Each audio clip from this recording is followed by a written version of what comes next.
Good morning, good afternoon, good evening, however it is that you are joining us. Thank you so much for doing so. Welcome to another episode of WJ Live, powered by the Western Journal.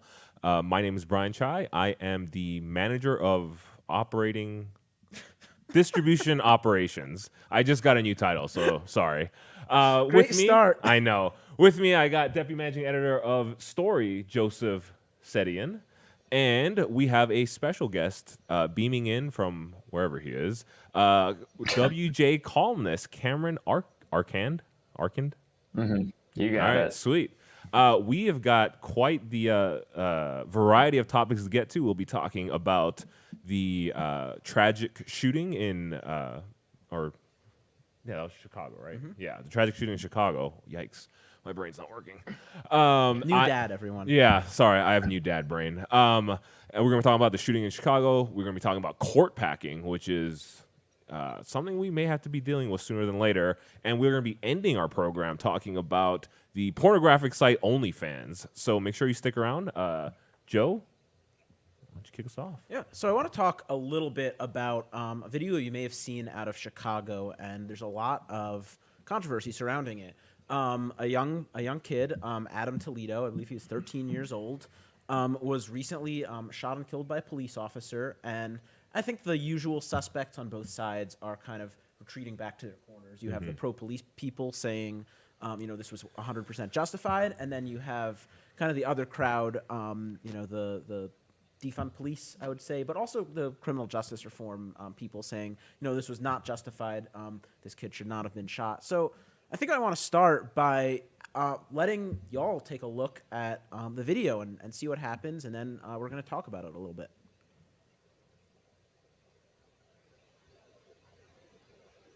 Nearby church showing the teen walking down the street with a male adult.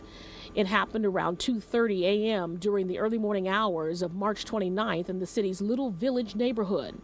Another surveillance camera from nearby school captures what appears to be the man Adam was with firing off at least 8 rounds from a gun. A red arrow points to the duo.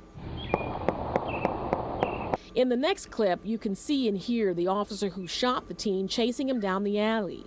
Video showing Adam stopping near a fence includes a grainy, magnified freeze frame. CPD used a red arrow to highlight what appears to be a gun in the teen's right hand. Hey, show me your head. When Adam moves his right hand toward the officer fires one shot. The teen falls to the ground. Stills of the scene include a recovered handgun. Police. So I want to gauge both of you guys' thoughts on this. So police have released this video. It appears to show, just kind of summing up what they said in the video, the young kid had a gun at one point. It appears, just from what we can tell, that he threw the gun away while the police were chasing him, and that when they said stop, drop the gun, he moved forward as if to raise his hands and did not have the gun on him at that point, and then at that point he was shot. So I guess, what do y'all think? I'll start with you, Cameron. Justified or not? I think it's kind of tough to tell at this point. You're given a couple of video clips. I think once we kind of get more context when the case kind of goes on, I think we'll probably get a clearer picture. Just for starters, like my very early opinion is probably going to go on the side of not justified, mostly because we've kind of seen instances where more recently where police officers have maybe been too hasty in their decision making with certain things, and especially if you mention something, I might get this wrong here, about him throwing the firearm and he was already putting his hands up. I would kind of like to hear a little bit more about that moment in particular, and then I think I would probably be able to make a clear judgment on this specific instance then. Yeah, I think you're absolutely right, Cameron. Context is always very key. In this instance, it is also important to note, this is not something that was isolated, right? This is part of a scenario where police had responded to shots fired. There have been reports that this kid had some affiliation with gang activity. So obviously, he seems like I feel sorry for him any way you cut it, as does, the police union chief. The police union leader went on TV and he said, look, this, I feel sorry for this poor kid, but the officer's actions were justified. So that's one side of it. Mm-hmm. And then on the other side, you have people saying, well, he did what the officer told him, right? He may not have been in the right to be involved in whatever activity he was in beforehand, but he dropped the gun and raised his hands. And if you do that, then you don't deserve to die. So, Yeah, it's hard for me to ascribe any sort of justification to this because we, like you said, we need more context. From what I've seen, I don't. It almost feels like justified is too strong of a word. It's almost sort of like, listen, if I were in that police officer's shoes, now obviously the police officer should have been like fully trained. You know, you don't just become. and I believe he had the reports that he had military background. Okay. So he probably did have the training. So, you know, again, so obviously I don't have any of that. Right. But if I had been in a similar situation, you know, you see the report, and I can't verify it because obviously I wasn't there, but you see the reports that it was, 800 milliseconds between... It was less than a second. It was less than a second, yeah. So it was literally a fraction of a second. And man, I am very much torn on this. There's a part of me that feels like, you know, less than a second, like how your brain has to register life and death in that split second. That is something that I personally have never had to deal with, and so it's hard for me to relate. But on the other hand, Joe, you know, I've actually talked about this off screen before, but just sort of the do police need to be held to the highest of standards, and you think they do? Yeah, I do. I think that as someone who really believes in small government, I think we ought to hold people who are, you know, they work for the government, which means they work for taxpayers, which means they work for the people that they serve. That means they are held to a higher standard. A police officer, I think, is held to a higher standard than someone who works in the private sector because you work for us. You know, the contract, the kind of the way government works that's set up in this country is that we put leaders, we say, look, you wield this authority. In the place of police officers, you know, they wield deadly force to use if necessary. We say, but we expect you to use it only when needed because, look, you're not supposed to come out after us. You're supposed to serve us. That's what police officers' job is. I think, you know, most police officers do a very good job of serving the public, serving the taxpayers. Absolutely. It's always like the few. It's always like this type of case that's And going to get the massive. I don't media even want to attention. say. I tend to think I would like more context from this shooting. I tend to think probably my gut reaction says it was not justified, even though it's a very difficult situation. I don't think this cop was a bad guy. I don't think he's an evil person. I think it's a tough decision. It really is a tough decision, and I'm torn on that because I do get you have less than a second to respond, but I also do hold police officers to a bit higher of a standard, and it is a tough issue. I think it kind of goes to show that, you know, you can't fit something into your pre-woven narrative because life and facts are different than that kind of stuff. Yeah, I will say I struggle. You know, I'm generally pro-police. I do think that the Chicago case, the one with the 13-year-old kid, is probably a little murkier than the oh boy, these happened. Oh, the Dante Wright shooting, which they admitted was a mistake. Yes, Yeah. yes. So you know, obviously, people are up in arms about the Dante Wright shooting. You know, we've seen the riots in Rightfully so. Minnesota. Not rightfully that they riot, but Yeah. rightfully that they're upset. Yes. So you know that one, I feel a little more comfortable saying I think the police officer was in the wrong there. Yeah. Like they made a mistake. I don't think they're a bad person. They made a Sure. mistake. Unfortunately, with police officers, mistakes can lead to life and death situations. Yeah. I also think it's probably worth pointing out, and this may be the last point I make because we have to move on, that there's a tendency whenever something like this happens, whatever side you're on, to sort of vilify the other person and say they're a bad person or a good person. And I think you nailed it, Brian. I don't know that Adam Toledo, you know, he seems like he had probably some troubles. He was a troubled kid. And this police officer, I don't know whether he's a good person or a bad person. But you have to look at the facts and saying, you know, this person was good, so I'm going to think that this thing he did was good, or this person was bad, so I think this thing he did was bad, just doesn't work because bad things happen to people who do good things, and good things happen to people I just who do want to bad add things. on to that. Yeah. I think a lot of times conservatives kind of feel like they have to be like 100% in kind of this pro-police camp because they think they're kind of endorsing what some of the response is, in a sense, the civil unrest. They think that's what they're endorsing. And it's like there are two very conservative ways we could respond to police brutality. And you could do that by, you could end qualified immunity and you can end police unions. Conservatives are generally not pro-union. That we say that with the teachers unions. I don't understand why that. Yeah, especially public sector exactly, unions. public sector unions. And why can't police unions kind of be held to the same standard by conservatives as we view teachers unions and other public sector unions? And I think just kind of having that mindset of what reforms can we make that would actually improve, what reforms, not like total absolute actions, because there's a difference between doing something like abolishing the police, which that wouldn't be necessarily effective, where you could actually take certain tangible actions that more people could get behind to improve policing. Yeah, instead of burning stuff down, instead of let's see what we can burn down and tear down, let's see how we can make real reforms, because real reform works. I think we can all agree on that. Yeah, real reform does work. Unfortunately, the Democrats are taking that idea kind of to an extreme with they look like they're trying to reform the Supreme Court, which is a little worrisome. I know it worries Cameron. Cameron, I hear you have some thoughts on this.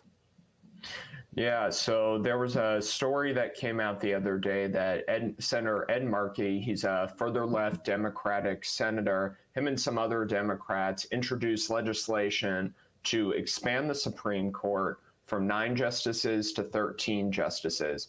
Markey is arguing that these justices that we currently have in the court, including like 3 Trump appointees, we have about, I want to say like 5.5 conservative justices. I think Roberts kind of flip-flops on a lot of things, but he's saying that this conservative majority isn't legitimate.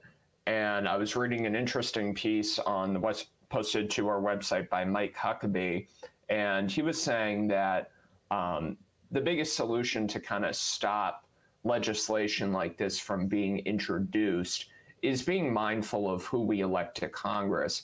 But before I kind of ask you guys your thoughts on that, Nancy Pelosi basically saw this piece of legislation. She only has a margin of 2 votes she can really work with in the House right now, and then in the Senate you have Joe Manchin and Sinema, who are more moderate Democrats. So Pelosi was like, we're not gonna vote on this. So my first question for you guys has to do with, do you understand, what do you think is the reasoning behind Pelosi, who is a Democrat, deciding, hey, we're not gonna do this?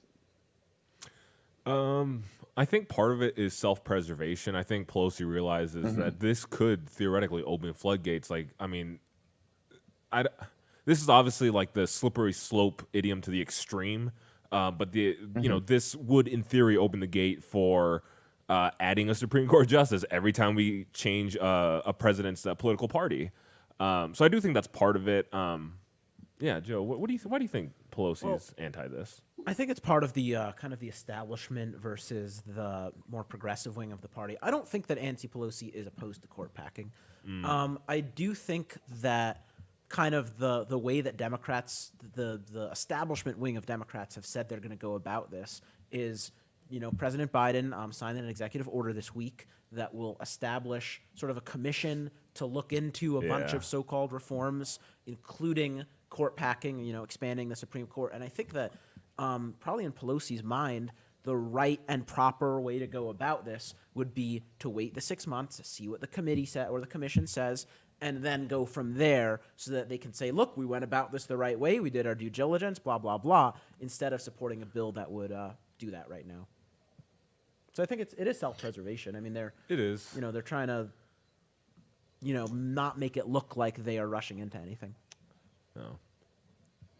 And kind of another question, I mentioned Huckabee's piece a minute ago. He was kind of saying that the best way to prevent radical legislation like this has to do with who we elect to Congress. Now, I kind of understand his point with this. I think it would require more, in hindsight, understanding that when you live in a deep blue or a deep red district, you aren't really getting a whole lot of great options, maybe for more moderate, more level-headed choices of people.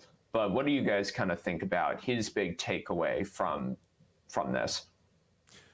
Yeah, this is actually something we've talked about on this program before, where I think having actionable steps is really important in situations like this. Like, I feel like the average, average red-blooded American in the middle of the country, flyover country, I feel like they feel like their voices aren't heard, even though they can. Like you said, Huck brings such a good point. Like, go vote. No one cares about local elections, but they are so important when it comes to this kind of stuff. So I agree with Huck in the sense that go out and be proactive.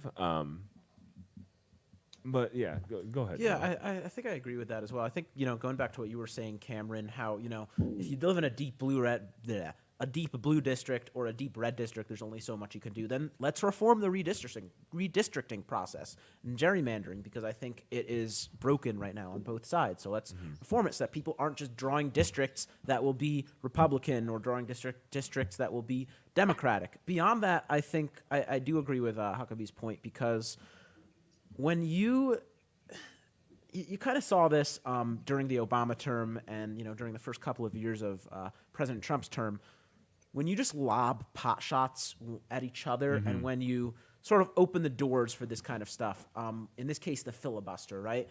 Democrats got rid of the filibuster for some things, and then Republicans got rid of it for other things, and now Democrats want to get rid of it in general. Once you kind of open the door for, well, we're just going to make a sweeping thing because we want our way this time, it's really dangerous, because then the other side can just do that when they want to do it. I mean, we've seen that with the filibuster, where the filibuster used to exist for all federal court nominations, right? And then it was removed for federal court nominations except the Supreme Court. And then Mitch McConnell said, hey, well, you got rid of it for all federal court nominations, and we really want to confirm Neil Gorsuch, so let's get rid of it for Supreme Court nominations as well. And he did, and President Trump got 3 Supreme Court justices, and now Democrats say, well, you got rid of the filibuster for these things, why don't we just get rid of it for everything, because we have a majority in all 3 houses, so we can get done what we want to get done. And I think it's the same thing with court packing. You're just going to see one side do it one, other way, blah, blah, blah. I do have a bit of a unpopular take here. Sure. Personally, I'm like the idea of having 13 Supreme Court justices, that idea in and of itself doesn't bother me so much. It's 13 judicial circuits. Exactly. So I think that's the same reasoning the Democrats use. Like, oh, you have 1 Supreme Court justice for each judicial circuit. So in that sense, yeah, like I think that would be okay. You still have an odd number, so you won't have any ties or whatever. But obviously, the way the Democrats are going about it, like this, if the Democrats were going about this and made it very clear, hey, we want Republicans to nominate 2 Supreme Court justices, and Democrat. If that was the case, I honestly think I'd kind of opposed to that. Yeah, I don't think I'd be opposed to that either. It is the way that the Democrats, because they're clearly going to try to get 4 left-leaning liberals onto the Supreme Court. They are correct when the Democrats say that the country has expanded since 1869, which was the last time they changed the number and makeup of the Supreme Court. Yes, the country has expanded since then. The federal circuits that we've had, there are more federal judges. So it makes sense hypothetically, sure. Maybe we should have a bigger Supreme Court. I don't know. Maybe we can argue about that. But when you do it like this and you basically just do it so that you can have 4 liberal justices on the court, it's pretty transparent. And if Republicans were doing it, it would be transparent as well. Yes, 100%, yeah. And I think so. Go ahead, Cameron. Sorry. No, I was just going to add that, like, we've had different numbers of Supreme Court justices before, and the fact that there's no constitutional amendment really saying how many justices there should be, that's probably going to continue to be a big issue in the next few years. The fact that we don't have an amendment solidifying that. And I'm going to agree with Joe's point here, and your point too, Brian, that 13 justices isn't necessarily a bad thing. It's just when it's very clearly a political move in order to just shift the balance of the court, it's not going to work. Yep. Yeah, like I said, I mean, there's no way they would do it. But if Democrats were just fully transparent, like, hey, we want the Republicans to nominate 2 justices and the Democrats to nominate 2 justices, I don't think I'd have a problem with that. Yeah. One thing I do have a problem with, however, is the rather risque site OnlyFans. So if you haven't heard about it, OnlyFans is technically not a porn site. Anyone can use it. Artists can use it to sell their work and stuff like that. But figuratively, Effectively. yeah. Thank you, Joe. Effectively, it's a porn site. And I want to talk about today because I've been seeing a few stories circle through that just really, I guess, from a conservative Christian world viewpoint, is really kind of depressing to see these types of stories. So I have a couple here. So the first one I want to bring up is a former United Kingdom pop star. Her name is Carrie Katona. She used to sing for Atomic Kitten. So if you know them, congrats. You know more than I do. Is that like that game Exploding Kittens? I don't think it's anything alike. So in an interview with Closer magazine, Carrie basically said that, yeah, she makes a decent chunk of change off OnlyFans, posting risque, pornographic, nude photos, what have you. The part that really kind of sticks in my craw, though, is within that story, Carrie reveals that her 13-year-old daughter helps take these photos, which is disturbing, to say the least. And, Carrie kind of justifies it by saying her kids are, quote, loving the money that she rakes in from OnlyFans. And then the second story, just kind of within the same bubble, rapper Bad Baby, real name Danielle Bregoli, who you guys probably know as the Cash Me Outside girl from Dr. Phil. In an April 1st Instagram post, she revealed that she made over $1 million within 6 hours of joining OnlyFans, which is a record. And she had just turned 18. So this is a freshly legal girl putting stuff, like an 18-year-old still, putting stuff on the internet and people paying for this content. So I guess I'll start this. Cameron, I'll kick this over to you. What are some, actually we just talked about this. What do you think are some actionable things Christians and conservatives can do when you see this type of cultural rot, I guess? How would you proceed, Cameron? If you were running the planet Earth, how would you proceed with this? Well, not to get too personal here, but I've personally had to talk people out of getting OnlyFans accounts before, and people who I think, because I was just telling you beforehand, like I'm turning 18 next month, and I know a lot of people who maybe feel kind of desperate in a sense they don't know really a better way to kind of get money, and they kind of feel misguided in a sense. They're like, hey, here's this thing that seems like it might work, and people will really resort to selling themselves in that sense. And that's typically when people might not really have like the resources or the backing to have like the moral guidance in a sense. And I feel like when people kind of see this happening in their own lives, they need to reach out to these people or reach out to people who are considering this maybe in their own life in a sense, and just basically be like, there's a better way. Help these and then help them find a job. Pretty much. That's probably the best advice I'm going to give. In a sense, is if people are considering this and they need to make a bigger push for this with students who are maybe more higher risk for going into these sorts of things, they need to make a bigger push to have more job programs, more job resources, to make sure that people, instead of getting into things like this, are getting into hourly jobs, more honest work. And I feel like that's kind of the only way that we're really going to combat this, at least with young people. I don't really know too much kind of about kind of the other stuff that you were talking about, but kind of in my own experience, that's personally what I've seen is 18-year-olds being like, hey, this is a good way to get money. I'm kind of desperate for cash right now. Here's what I'm going to do. Yeah, that's a really good point. Just reaching out and helping your fellow man, your fellow friend. Joe, as our resident libertarian, what do you think of have thoughts. OnlyFans? I'm sure you have thoughts. So I think that as Christians, I think the one thing maybe we haven't done a good job of, and that we must do a better job of, is not shaming these people. That doesn't mean we don't call it out as wrong, but it means we actually treat people who feel desperate enough to go to OnlyFans or resort to selling their bodies in that way. We must treat them with love, and we can't treat them with like, ew, those people, stuff like that. And I think there's probably a tendency to do that sometimes. We must avoid it, or else people will just look at us and say, those judgmental Christians, they only want their morality and they don't actually care about the people. They just want their, rigid standards of morality. And we have to show, no, it's not that. We care about you. We care about your life. We don't want your life to be ruined. We don't want you to sell your body. We want to help you. I think that's the way that Christians have to deal with this. Yeah. Now, okay. I'm not done Here we yet. go. All right. That being said, I think that another very important thing for us to remember is that there's only so much the government can do to solve this problem. Okay. Now, as we have seen with things like prostitution, sex work, bad things, those are not good.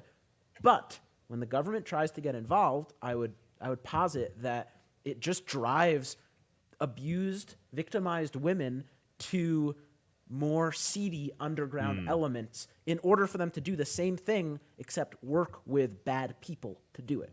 We need to be very careful about using the power of the government to stop this thing that we rightfully do not like, because people will still do it. They will just work with awful black market creeps, pimps, whatever you want to call them, in order to do it. And that is my thoughts. Okay. I appreciate that. So I shared with both of you guys, there's an article written by, and this actually goes to what you were talking about as far as what Christians can do to, this is legitimate cultural rot. Sure. I think. Absolutely. So I shared an article with you guys written by Vice, and which essentially talks about there were several threats made against Pornhub employees, and Vice essentially blamed Christians for this, their rhetoric. And just reading that, Joe, it does make me think. So based on what you said, when you have large publications like Vice painting with such broad strokes that all Christians are just closed-minded, bigoted. I think the word they used quite often in that Vice article was extremist. Yeah. So how does a Christian in 2021? How do they go about doing these types of things when you have mainstream media basically in the pocket of big porn? We have to make it clear that, look, we're not extremists, and it's not. It goes back to what I said before. You have to make it clear that your views on this are not because I want this world to be only the way I want it, and my opinion is more important than anyone else's. It's because we love them. We just have to make that clear. I don't think the Vice article was very good. It painted sort of Christian tradition morals, as the mainstream media likes to do when they say, oh, those anti-porn Christians, those anti-whatever. Well, yeah, we are. We think that is cultural rot. We think it's harmful. We think it's bad. But we also want to deal with it in love. Yes. And that's the way that we are going to defeat this issue. Yeah, and Vice blaming Christians for It's the terrible. actions of small extremist groups. Yeah, Like and there are extremist groups. Oh yes, right? without a doubt, without a doubt. Yeah, I think some of the groups they mentioned, they said they're on their social media pages they had like 2 members. Like that's how big some of these groups were. Cameron, what do you think? So when it comes to sort of this like mainstream media shield that if you're anti-porn, you must be a Christian extremist. You're a very young Christian or young conservative, excuse me.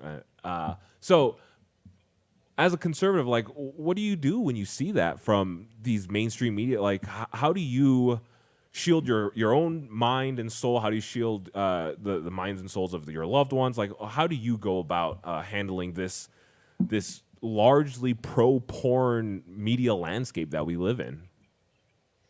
I think something to kind of keep in mind is that they love using Christians, conservatives, especially evangelicals. They love going after evangelicals. That's like their favorite thing in the world. It's a scapegoat, pretty much. And they basically will be like, oh, okay, we need to find people that we're going to blame. Who seems to be the group that is maybe just generally most outspoken against this? Let's go and point fingers at them. And instead of actually trying to empathize and try to understand what their point is making, we tend to judge our opponents in a political and in a religious sense by our Facebook comment sections rather than what we're actually saying.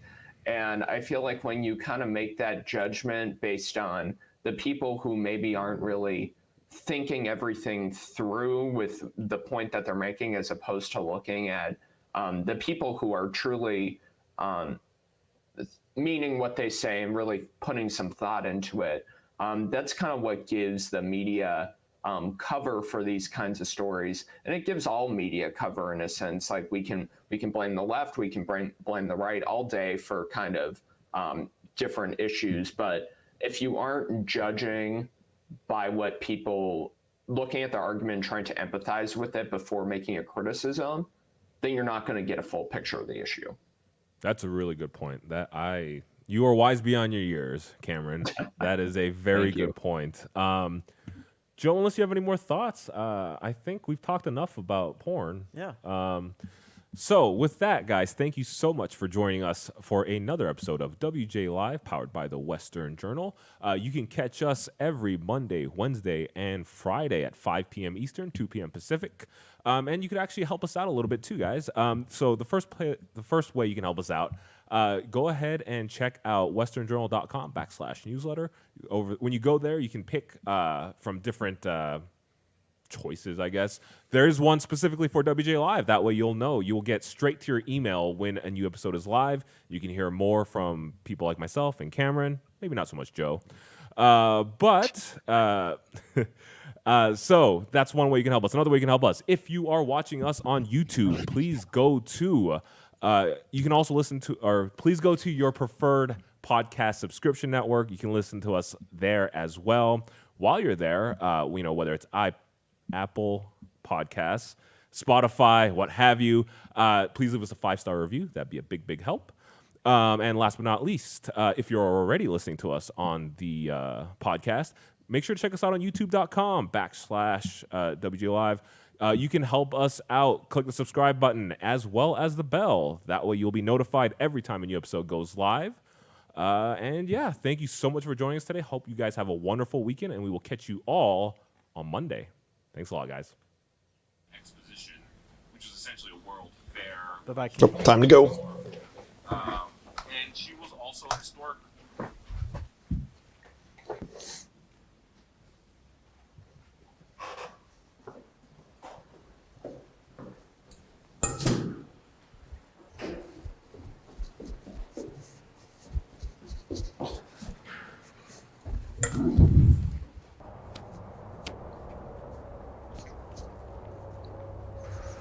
Oh, they got an audio version too.